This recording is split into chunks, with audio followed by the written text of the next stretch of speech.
Sitting here with Georgi on the couch in Vinkeveen. I just talked to your. Are you married? Your husband? No. No. Your how do you call it? Boyfriend then? Bart. The love of my life. Yeah, the great love of your life. You just did a couple of meetings in Haren, Groningen. You often come to the Netherlands to talk about this stuff. And when I say this stuff, what is this stuff you guys talk about? Can you explain that in a few sentences? In the broadest terms, it's the art of living. That's it. Really? Yeah. But then we need to look at what life is and what's living. Mm-hmm. We're not bringing a message of escaping or transcending or being there. Mm-hmm. We're very much bringing a message of being here. With what is? Being here in the sense of not with what is, but being here and sinking into the here and really falling into that space where the here itself becomes a kind of miracle of phenomena of itself. What is there's some distance. Mm-hmm. And in the here, there is also zero distance, if that makes sense. Mm-hmm. Could you say being here as what is? Is that maybe, that feels a little more closer? Again, being here, yes, you can say as what is, Mm-hmm. but being here as what is includes everything that's passing as well. Mm-hmm. So it's being here in a physical body. This is one of the few things which is totally clear. We are somehow right now in a physical body. Mm-hmm. And part of the physical universe. And in this here, we're perceiving through the physical senses. So the here is behind all of those impressions of what is. So whatever impression we get of what is, Mm-hmm. even the impression of our most finest being, it's still an impression. And the here is behind that also. Yeah, that makes no sense, but it feels it feels good. And is that the same? In what way doesn't it make sense? Well, I find my mind like fighting with that. Yeah. Yeah. It still tries to earn a position for itself. Yeah. Exclusive space. Yeah. Yeah. So in that space, which is of the here, is contained the now, in a sense. And the now is that mind. Hmm. You can't be in the now elsewhere. Yeah. And the now is very much the whole dimension of time, as well as being central to our thinking processes, how we construct reality, how we make sense of reality. And it's central to the story. In a way, the past and the future is a construction of a story. Mm-hmm. But, we know that form, our body, is a condition of not only time, but also of space. Everything that we can see is a condition of time. It has a certain amount of time and a certain amount of space which Mm-hmm. it takes up. So the experience of the now is really an incredible doorway to opening the mind and to sinking to the silence and stillness in and around thinking and imagination. But we're not done there, because there's also this aspect of space. This is how we are composed. At least it's how form is composed. Mm-hmm. So the realization of the now by itself opens up the dimension of space. We drop into this area of being, Mm-hmm. of feeling. How much space do we take? What's contracted there? What's the weather there? How does it feel? So the realization of space, many talk about this, and it's a different realization from the realization of the now. Mm-hmm. The now is very much this awakening realization. And they very often use the word consciousness for this, and it's kind of put in a duality with sleep, which is not really true. But there is this awakening experience of becoming conscious in the now, and the collapse of the past and the future. Mm-hmm. Those who have moved into the realization of space more will talk about endless expanse, boundless awareness, being everything, being all things, about being in general, being as part of the big being. They're looking through the eyes of the heart, they're listening through the eyes of the ears of the heart, they're moving through the realization of space. In the here, time and space come together as form, which is us really here now, for real. You know, no more tripping on awareness or consciousness here, not excluding anything, not even excluding the absence of consciousness or awareness. And that degree of realization really opens up the physical dimension, the realization of the physical body. It has the potential to liberate the fear of death, which doesn't mean that we're not afraid of death anymore. It means that we find freedom within that which is passing, including the body. So this is, when we talk about the art of living, the life which all of this is, this form is alive, then we're talking about how to be home everywhere. And we know this, we know that wherever we go, we're always here. There is this fallback position. You know, we can have the most incredible experience, and we're here. Still we're here. Yeah. We don't kind of evaporate because we're enlightened and manifest elsewhere. We're still here. We can, the next morning, have an argument with our partner and feel incredibly rubbish about ourselves, and we're still here. It's the same. It's a continuum. The next afternoon we can fly to San Francisco. We're still here. It doesn't move. It's a continuum. It's here even in the depths of sleep. And it's here when we awake. It's here if we're deeply in illusion and busy mind. And it's here when we're in stillness. So we're trying to open that gate of liberation, where it's possible to be within the world of duality, with all the real stuff, the feelings, the emotions, the suffering, which, you know, everybody suffers, grief and loss and pain and fear and anger. But when we are in this space of the here, even behind consciousness, because it includes sleep, it includes coma, then life itself finds a harmony there. It's not the only thing happening. We don't get entangled. We're at home, also in terrible circumstances and also in good circumstances. We don't get lost.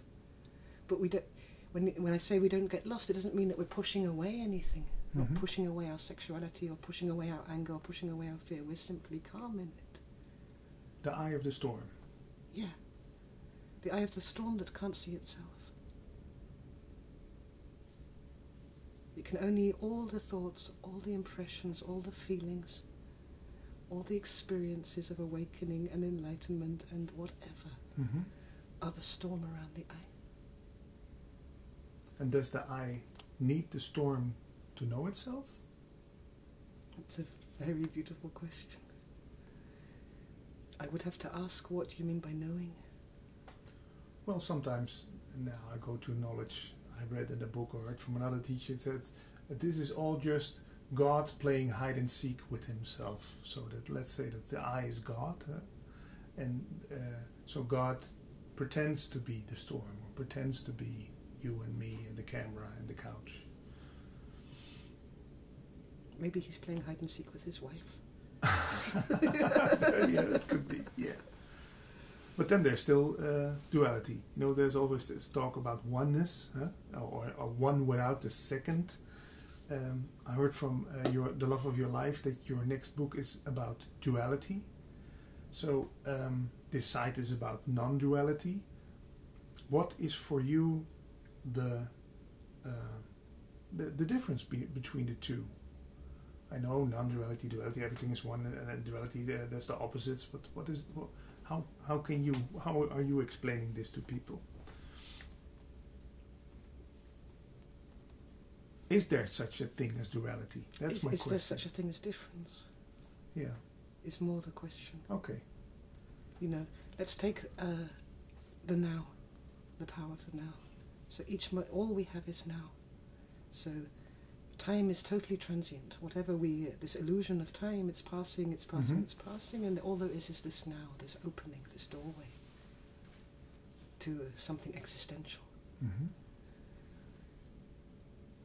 So what we could do with that, because we have dualistic minds, if you could say all there is now, the rest is not real. Mm-hmm.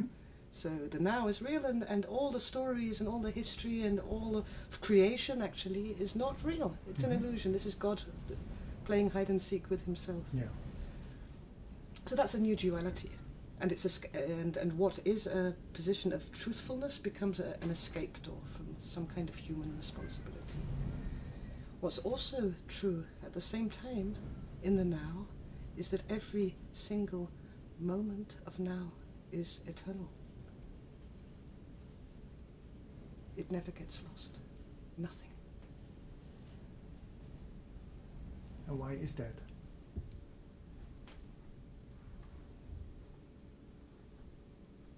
It seems to be a basic law that which is created never gets uncreated. And what's happening is that perception, consciousness and awareness is moving through. And what's unfortunate, and this is where we are in the development of mind as a species, is that we identify with that. We identify with the particular impressions of consciousness at that moment. Which is also okay, that is forever. But what is here never ceases to be. You know, if you look back in your memory and you look at moments when you were really here and now, really awake, isn't it true that you're there forever? That this is something so alive in memory, so much more alive than lesser. Yeah. You can recall it, and then it's again. It's alive. Alive, yeah. Yeah. So this is also why it's so important to move from the dimension of the now also to the spatial dimension, to the realization of space. So we said that the here contains the now. Space, in a way, is the container of time. So when we move down from the head to the layer of feeling, we cannot access that dimension without being in the now. We cannot feel what we're feeling later. If we feel what we felt yesterday, we're feeling it again. Now. Yeah. So it's not really a mind game to go into the now. All we have to do is feel. And then the realization begins to happen with a curiosity of what is it that feels. Can we feel that which is able to feel love? And can that be felt?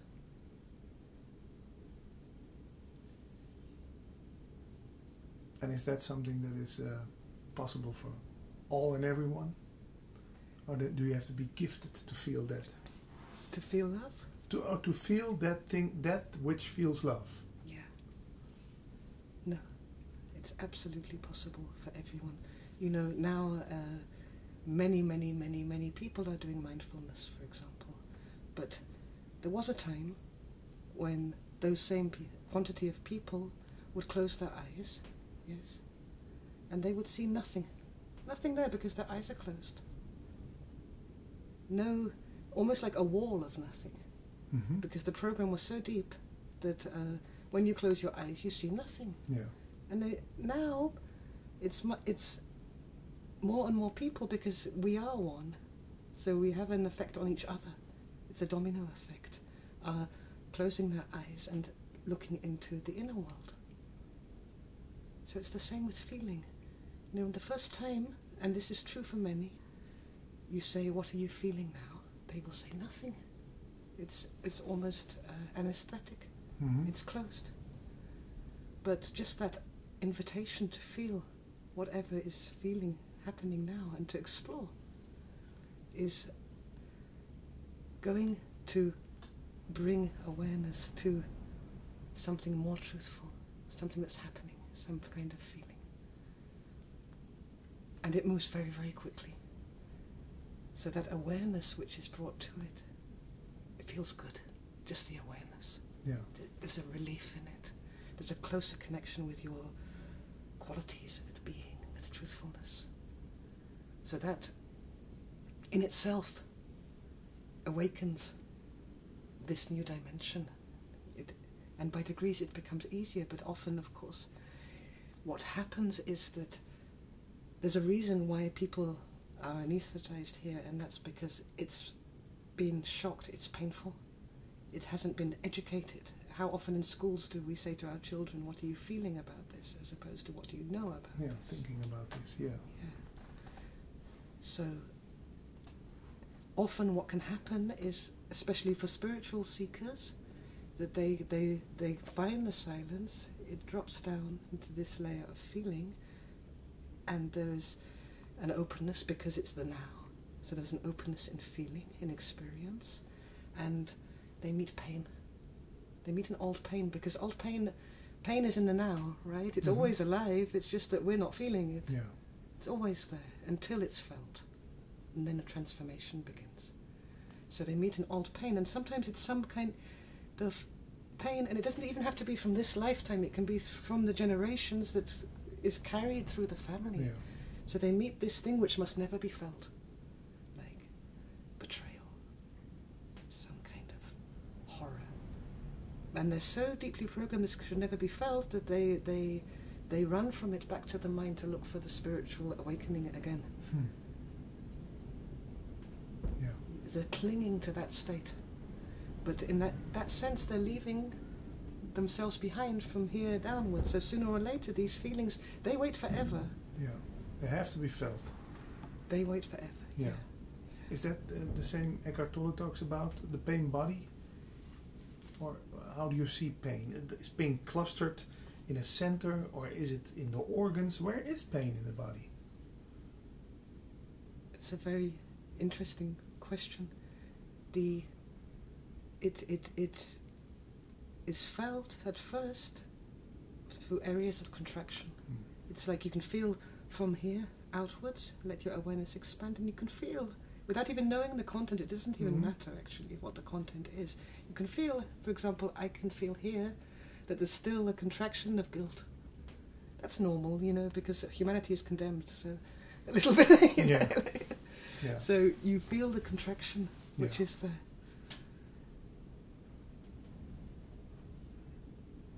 And the art is to really just allow it.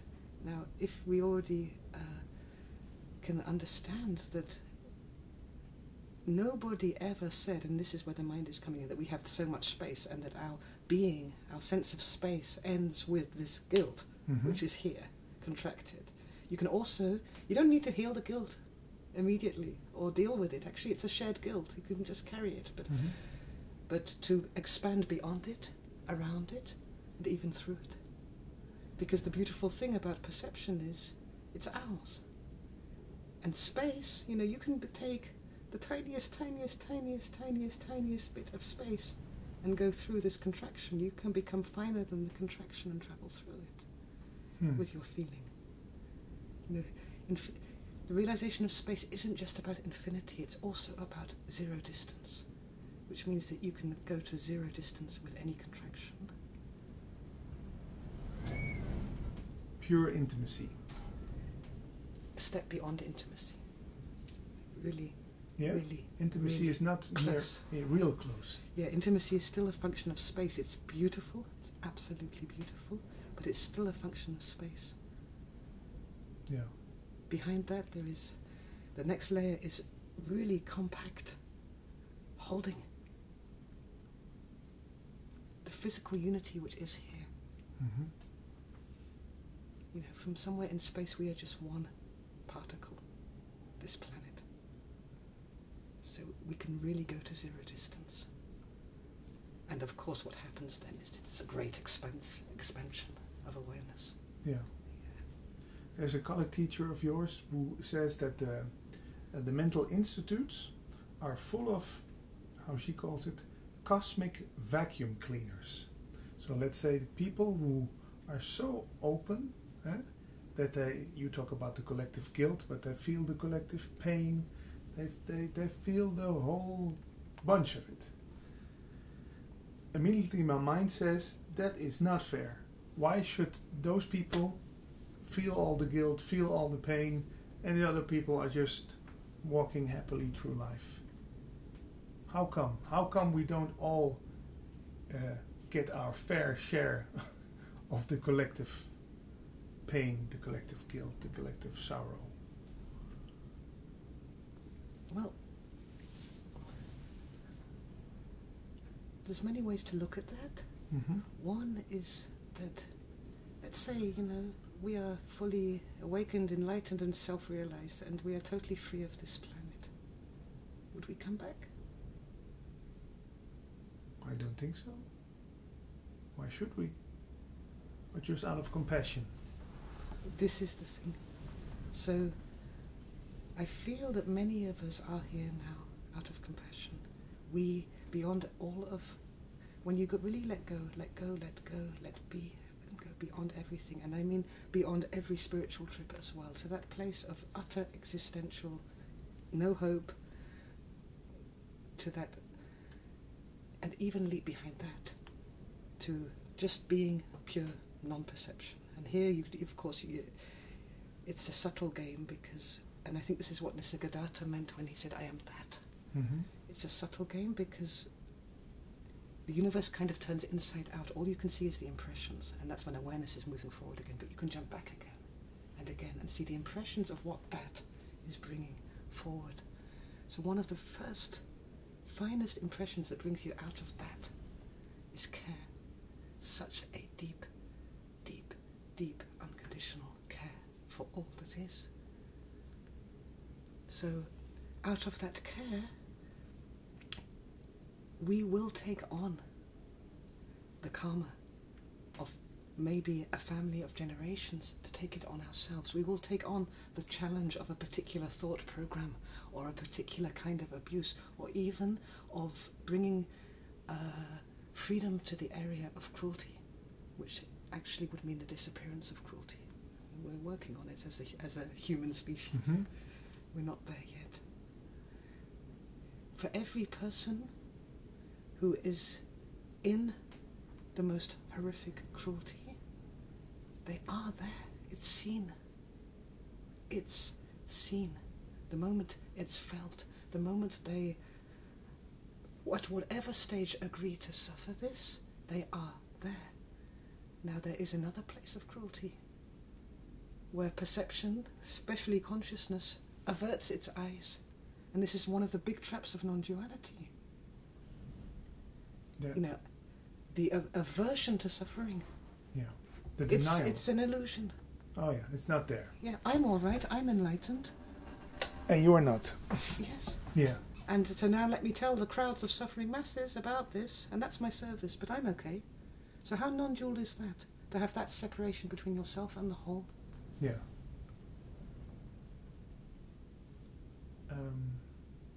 So could you say that there are quite a few teachers who speak about this still from an egoistic standpoint? I think we all speak about it sometimes from an egoistic. The ego is always there because it's among us. In the play of form, the dance of form, there's always a kind of measuring thing which is happening. It's in a way, it's how we attune to each other. Am I better or worse? And it's also how we are inspired by each other. And when it becomes toxic competition, it's how we learn what we're not. We suffer in competition and we learn what we're not. We learn to let it go. Mm-hmm. So I really feel that the ones who are teaching, all of them, are doing it because they care. And they are dedicating who they are, what they are, their form, to a service which will help people. And the problem isn't the ones that teach. The problem is the ones that say, I am a great teacher, but I'll do it later when. Because I'm not ready yet, I'm not worthy yet. First I need to reach this stage, first I need to get there. And they retract themselves from the world, and this is a closure of compassion, and in a certain stage it's a contraction of the heart. And this leads to a kind of pretense which can be quite destructive, especially in spirituality. Yeah. So all the criticism on, for example, the things my friend Paul Smith does, the Advaita cowboy, some people say it's not deep enough, it's too simplistic. Yeah. You say every form is okay in which this is communicated. If there is freedom in form, if there is truly freedom in being here in form, and that's the only freedom there is, a freedom which is conditional on not being here in form or taking a particular form isn't freedom at all. No. It's in a false duality. Yeah. And the playfulness that he has, and the playfulness Lisa has, shows they are very much channeling that freedom, that unconditional aspect. Yeah. And people always reject. Rejection is among us. Rejection is a big part of the social field. And who cares? It's like the buck has to stop here. And for people who are afraid of rejection, who are thinking they can do more to help others, maybe have a satsang in their house, or maybe open up and really dissolve this barrier between themselves and others in a certain way. Often rejection is the thing which holds them back because it hurts like hell. But if we don't allow that pain, we don't realize it. We don't realize it as the game that it is. And that means that we tend to reject others. So it gets passed around. Yeah. Reject, reject, reject. And we see this in the world, and this is what's leading to war. This is what's leading to that cruelty. This basic need, because the pain is so great here, to throw it at the other. Yeah. It gives us a certain kind of relief. Yeah. When I tell that it's your fault, I feel right for one moment. Yes, a short-term fix. Yeah. So even if we take a little particle of the pain of rejection and allow it to feel it, we are really changing the vibration of the whole. We're stopping this suffering. Yeah. We're doing a bit to change it, and we don't need to actually go out and teach or anything, but just being able to be at peace with rejection. Yeah. Now, first of all, if you're at peace with rejection, you're not in the mind. You're at peace with the pain. And secondly, if you're not at peace with the pain of rejection, it's anyway there. Yeah. It just doesn't have any peace around it. Yeah. It's not like it takes it away. It doesn't. We can't heal rejection by rejecting rejection. That's a great one. Yeah. We can't heal rejection by rejecting the rejection. Yeah. And Georgi, what do you think about and feel about all those teachers who meet each other at, let's say, Science and Non-Duality Conference, and they go on a rampage to say, well, he hasn't seen it, she has seen it, he hasn't seen it. I, as a seeker, could think, well, this is rubbish. If those people are still making fun of each other, what is this enlightened thing worth? Yeah. Well, on one level, it's a community. So all communities, let's be for real, they are active social fields. Yeah. So there's a fun in it, and there's a joy in it. It's like the same with the monkeys on the rock. Yes, we are monkeys. Yeah. We are. So that will never stop. Actually, the monkeys are better than us. Yeah, it's more clear. They're less destructive. Yeah. Because they're not there in this mind thing yet so much. Yeah. So that's one thing. It's going to be there. The social field is here. Yeah. This social field with this game of acceptance and rejection and belonging and better and more and less and worse and all of this jiving around. Yeah. Just seen as not how do you call it? Innocent. Yeah. At the same time, often the ones who are really carrying the energy in such events are the participants. Yeah. They listen. The listening is containing far more than the speaking. Mm-hmm. He who knows how to listen hears not only, he's in a position of receptivity of life, he hears not only what's coming in, but also his own thoughts. There's much more, when you move into pure receptivity, you're full of the whole world. And there is so little ego there from that position that it is the participants that are the teachers in a way. It's upside down. Yeah? Yeah. Well, what would we all be in Science and Non-Duality if there weren't participants? Yeah, nothing. It would be a nice dinner party, maybe. But, Yeah. And then there is this other aspect, which is that as things are right now, and one of the beautiful things about SAND, Science and Non-Duality Conference, is that it's breaking this, is that each person has their awakening, and then they become an island. And what SAND is doing is bringing forward much more working together.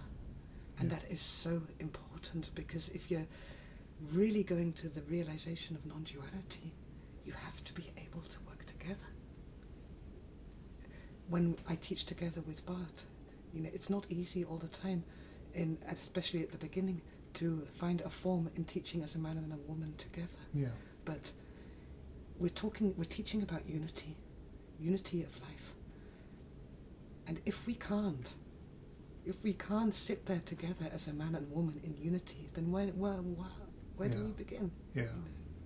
And the way to do it is to just do it. Do it and suffer it until it refines. Suffering purifies. Yeah. Even if that is on stage in front of 20, 30 people. Yeah. Yeah. There was a Dutch Advaita teacher, Alexander Smit, who once said that for women, this is just the dessert. They know this already, they feel it, and that the problem is that the men who come to the meetings go rationalize it and think about it. How can that be? Start asking questions about quarks and quantum physics. And is that the same at your meetings also, that the women who come there, it's for them, it's already clear, but they just come and get a taste of it again and then leave and don't start? Or are women as mental about this as men? That's my question, I guess. There is a difference in form, in the way men are much more vulnerable and much more suddenly they fall. And women are as if much more emotionally open, but this is also a kind of strategy to stop getting to the fallback position, that position of emptiness. We have a very strong focus on dissolving that duality between male and female. A flower is both. And we are both. And so what's actually tends to be happening is that the women are allowing their male side, and the men are allowing their female side. And out of this allowance, there's a position taken behind that core duality of male and female. And that's where stillness is, and a lot of freedom. You speak a lot about stillness. Was Eckhart Tolle one of your main teachers, or how did it come about for you? What was the great search? Was there one particular guru, or was it just life itself? Well, my first memory is an experience of awakening. So that's a bit strange, I was 2 years old in bed,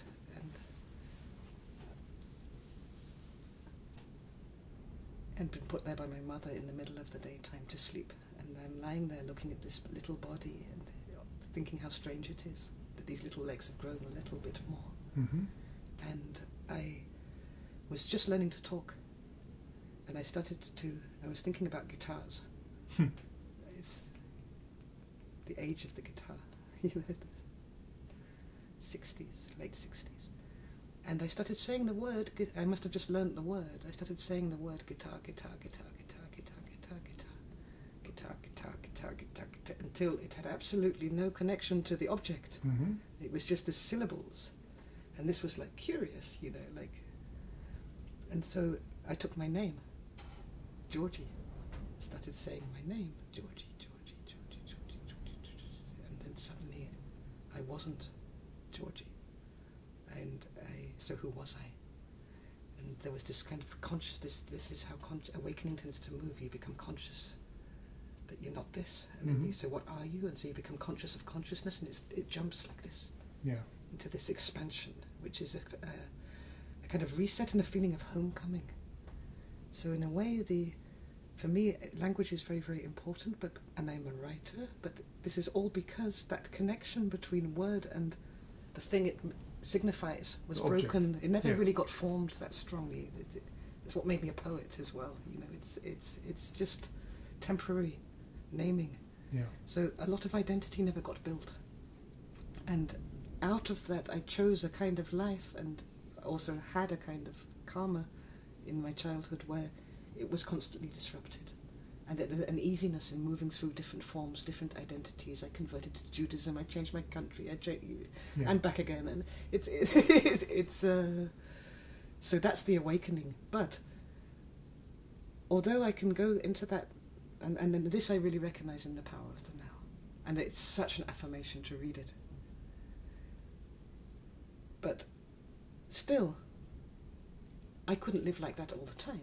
There's moments of awakening and then gone again into this, into the sea of entanglement, feeling entanglement. Stuff's happening, grief and this and that, and longing and sadness and all the feelings. They kind of take you out of consciousness. And so there I kind of began to live a life. But I wasn't done yet. Awakening wasn't enough. I could always, like a bubble, be open to universal genius, the whole works, no problem, go to Oxford, the whole quickness of mind was available, and the consciousness, and being the now, and all of this, but that wasn't enough, because here there was such a pull of wanting to love and be loved, and to feel stuff. And of course life happens, so it gets more and more contracted, because I wasn't here in the area of feeling awareness. So at a certain stage I had a nervous breakdown and anxiety attacks and panic attacks. I was working as an investigative journalist, and it gave up the system because it wasn't supported. And that's a kind of dark night of watching the apocalypse of the ego break down, and then feeling the pain which has been waiting to be felt. And experiencing a kind of rebirth of itself out of that emptiness. The lotus flower who rose from the mud. Was it a long process, or that's what I sometimes think, how long have to feel this pain? Is it, if someone could tell me, well, that's for, let's say you carry a child for 9 months, you have to get rid of this pain for 9 months, and then it's done. Is it done for you now? Have you felt all the pain that had to be felt, or are painful things still coming up and you have to sit down? I think if there's any time when it's done, it's when you absolutely are able to allow all pain to move through you. I tell you partly why. It's not yours. You walk into a room full of extremely sad people, and you feel the same sadness. It doesn't matter if you don't even know what they're sad about. It's in this field of interbeing, and it's there to be felt. We're not separate in it. And at a certain stage there is a spaciousness and freedom there, because it's not separate. Meaning I can feel whatever feeling, dread or grief. It doesn't matter anymore even. I don't even ask, is this mine? Or unless I want, I'm bored. And then I might, make a story from it. But it's a story, that's all it is. It's the same thing on the level of the mind. So it's an energy. It's existing energy energetically between the physical and the mental. There is also a energetic frequency here. It's the stuff of the world, and we care about it. It doesn't mean we go out there looking for all the suffering and inviting it in, but the stuff which is arising isn't for nothing. Life is so intelligent in what it brings forward at any moment. I'm thinking about where we don't mind walking into a room full of happy people, We're having a party. You think, hey, let's join the party. Yeah. Hey, what a good atmosphere here. Yeah. Yeah. But when we walk into a funeral, we think, I have to get out of here. Yeah. Why is that?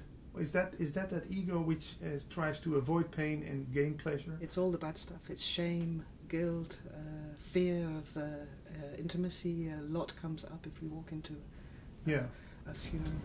And again, there can be the most incredible grief of loss.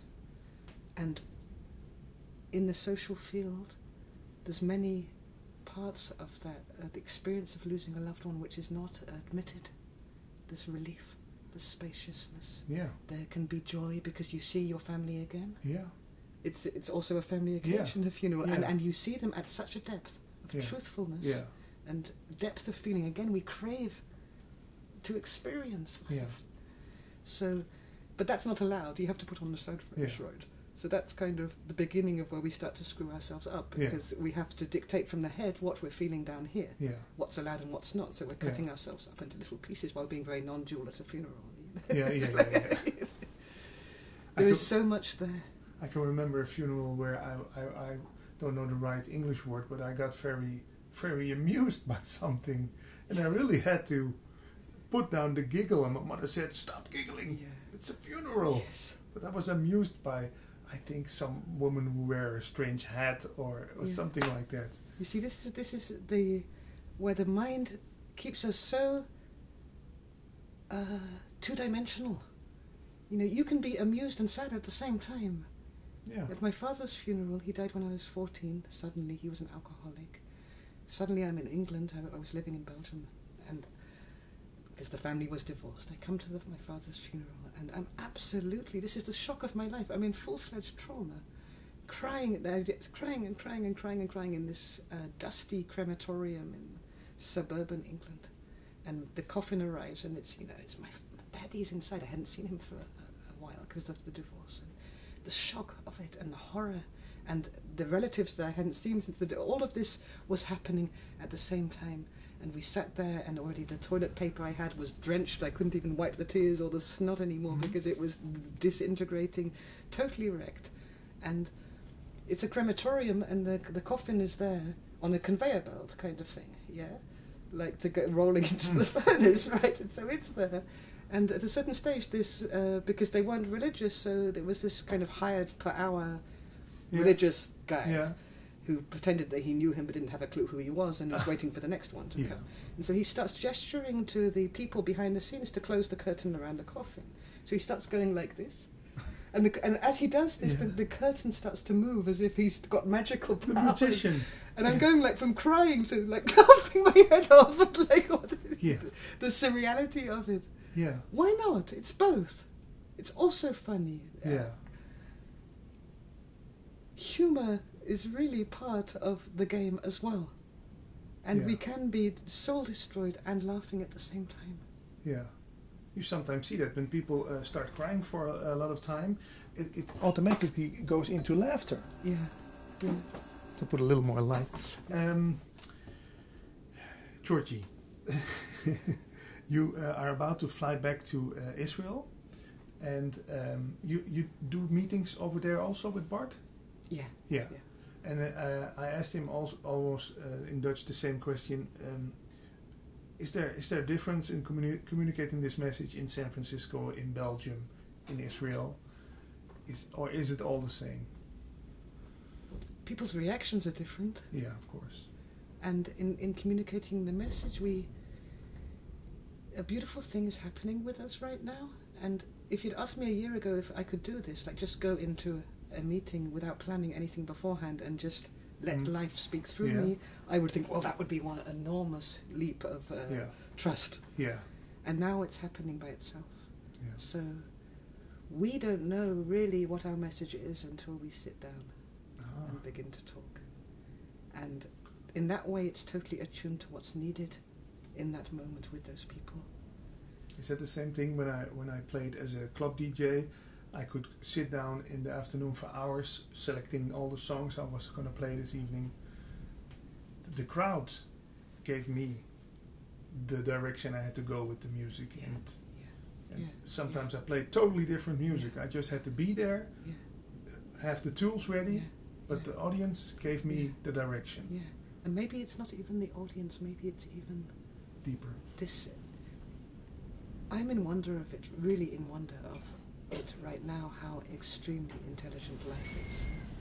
You know, our brains, they're good little old laptops, but basically life is a genius, which is in terms of moving through time and space with synchronicity and need, Mm-hmm. which is way beyond.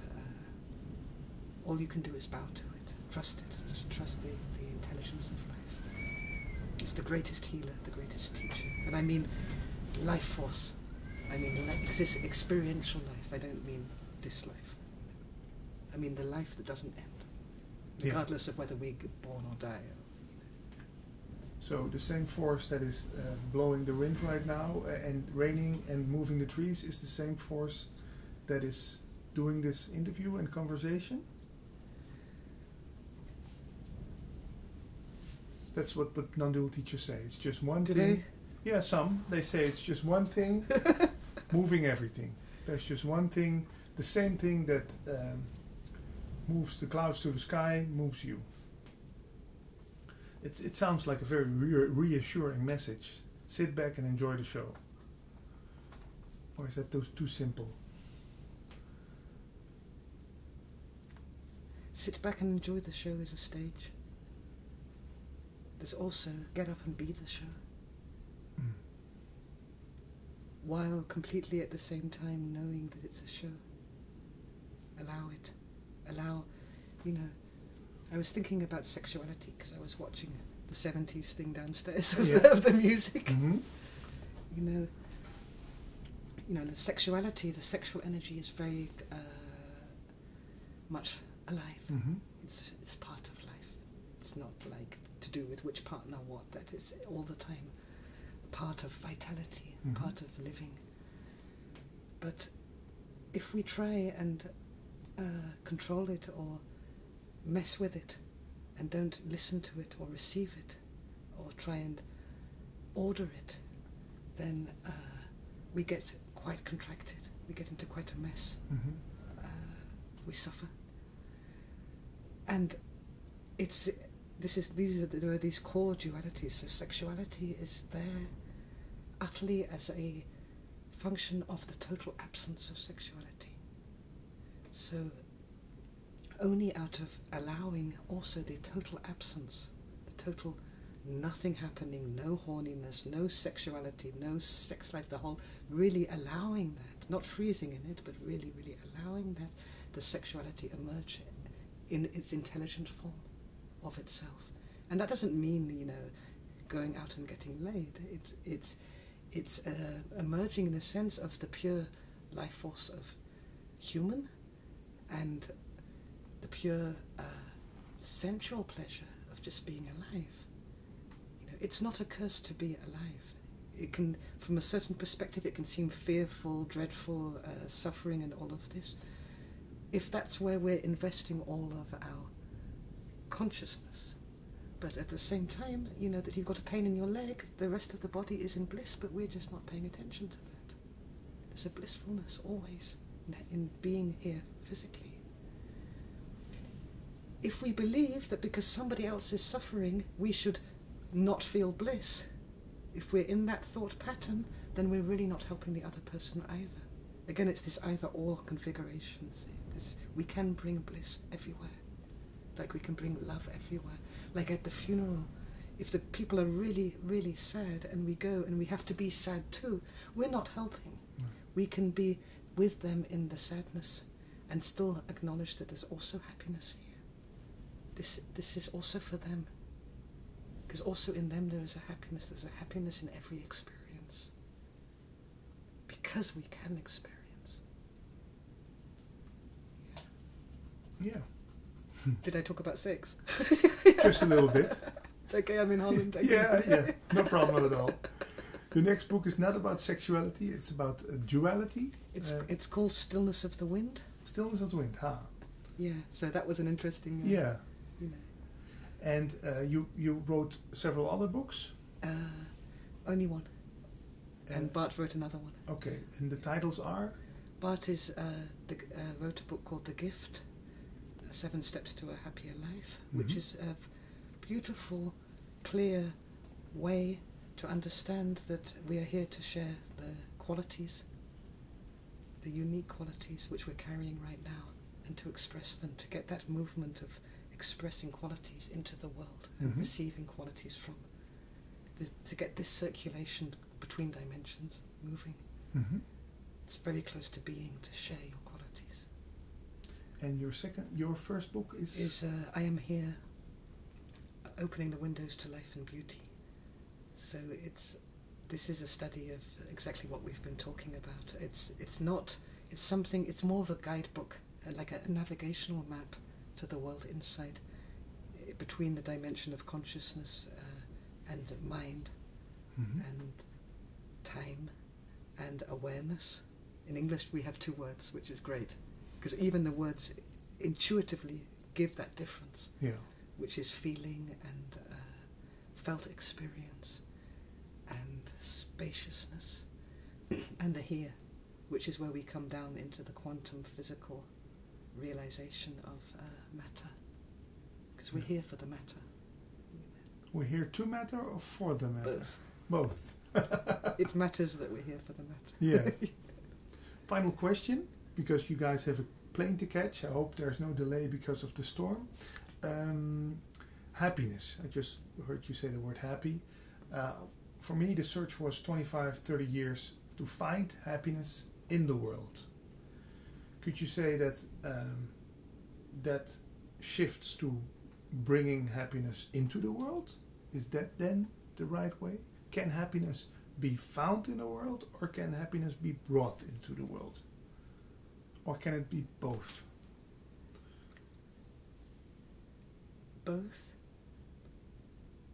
But happiness found in the world is always going to be conditional, according to the conditions of the needs being met. And in a way it's dangerous, because then it's also conditions of not losing anything. So you can be happy with a partner, but the partner will die at some stage, and you know that, or you will, and sorry, but that's kind of the deal. And so the happiness already begins to contract, because the partner needs to be forever. So, and the happiness inside, the key to that is to allow that happiness is here, even if there's sadness. It's and it's deeper. So I, for example, remember driving, and I was really in a angry entanglement, frustrated. This is normal, I feel. And then I noticed that I kind of went deeper in, allow it, went deeper in it, and I met this happiness which is always here. It's quite a blessing. Some people have it more clear than others, but there's a happiness at the sadness. There's a happiness at the grief. There's a happiness, and it's close to joy, but there really is a happiness at life. And life is very much about learning, about experiencing. So in just allowing this and I was pretty miserable at that stage, so allowing that also I was secretly, even secretly from myself, happy in the misery, this opens up a whole new possibility. There's an expansion then, and of the misery, which it doesn't quite look like misery anymore, if you can be happy to be here, to be happy to be experiencing. And happiness is one of these beautiful non-dual aspects which leads by itself to others, to gratitude, to if you move from happiness, there's an expansion, so there's a sharing, there is an uplifting, and in that the world reflects back. You smile at somebody, sometimes they smile back. There's a reflection back of that position. And when we meet others who are sad, depressed, and we give up our happiness, it's even on a vibrational level taking away their way back to happiness. Because we resonate together. That's not compassion. Compassion is being in the passion, which and in Christian terms, passion means suffering, the passion of Christ, Mm-hmm. being in this creation together, not disconnecting, not making a border. This is your stuff. This is my stuff. Yeah. So the bottom line is to share everything, experience everything together. Where we feel we meet a resistance, Yeah. even inside our own world or between ourselves and others, to allow it to be there, but be aware of it. Just be aware of it and to be aware of what's behind it. The awareness of itself does the magic. Because the awareness will bring thoughts, and the thoughts will bring beliefs, and probably those beliefs are not relevant or useful anymore, and that in itself releases. There's a spiral that goes on. But the awareness, the allowance of what is critical, like you said at the beginning. Mm-hmm. Just allowing it. And allowing it just a little bit more inside. Yeah. All experience, in a way, does, even if it's bad experience, is cut us more deeply to the truth of who we are. So no bad experiences. Oh, they can be awful. But it shows us... In essence, it's not bad. Yeah. It was a great talk. thank you very much, Georgi. And have a great flight back to Israel. Are you panicking? Are we late?